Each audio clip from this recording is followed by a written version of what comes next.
Hey, this is Dustin, and today I'm going to walk you through our new character consistency feature inside Storyboarder AI, including the character editor and the option to upload your own images.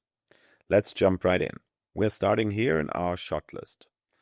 As you can see, we already have some characters set up, but we haven't generated a storyboard yet. So let's head straight into the character editor up here. As a preview, you'll see some character images that have already been auto-generated by the AI based on your screenplay and what it could pick up from it. Let's take a look at them, starting with Elias. Down here, you'll find his description, which the AI extracted. But now we have the chance to fine-tune that even further. Let's give him a gray beard and a brown hat, and then generate a new preview image. That looks good, so let's move on. Next up is Leah. I want her to have a few more pink highlights in her hair. Et voila, that works as well, so let's keep that. And now Marla. We want her to resemble Naomi Watts, and we also want her to wear a green shirt. We can make both changes here in the editor, so you can combine lookalikes with your own visual tweaks. Very flexible. Now here's something special I want to show you. Let's say your character doesn't always look the same, different outfits in different scenes, for example. Totally possible. Down here you can enter scene-specific variations. In our case, in scene 7, Marla should be wearing orange swimwear, while in all other scenes she should wear the green shirt. To do that, we enter the outfit change under scene 7 and remove it from her general description. Let's save that and then generate our storyboard.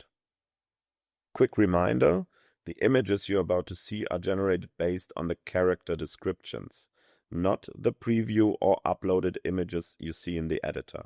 Storyboard is generated, let's scroll through it. Overall, this looks super consistent already.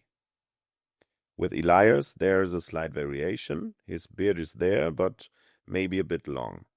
No problem, just let's update his description to say short gray beard. Hit refresh, and now he matches much better. Let's also check scene 7. And yes, Marla is in orange swimwear, just in that scene, perfect.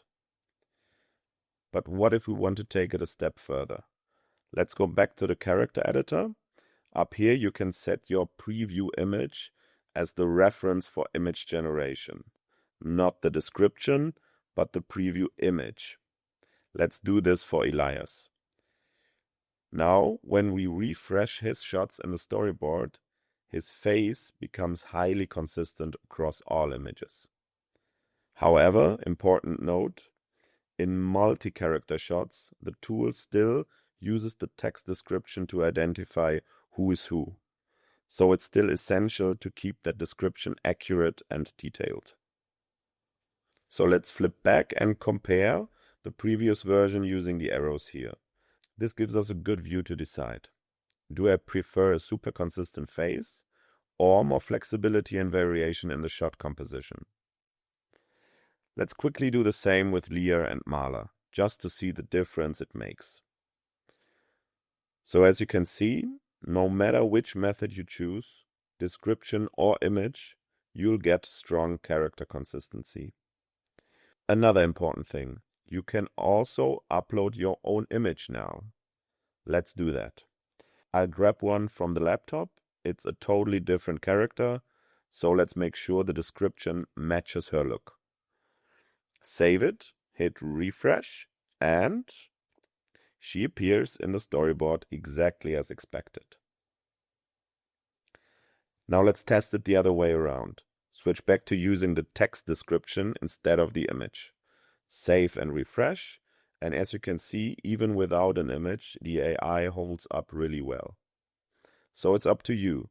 Full control via text only, ultra consistency with a reference image, or a mix of both. Either way, you're in control. Now one last question we often hear. Does this also work with different art styles? Absolutely. Just change the art style, hit refresh, and all the images will be updated, complete with your consistent characters. Here's our example, switch to a comic style, and as you can see, the consistency is still top-notch. So that's it from me today. Hope this helps you get the most out of the new features. Sky's the limit, so let's get started. Happy storyboarding.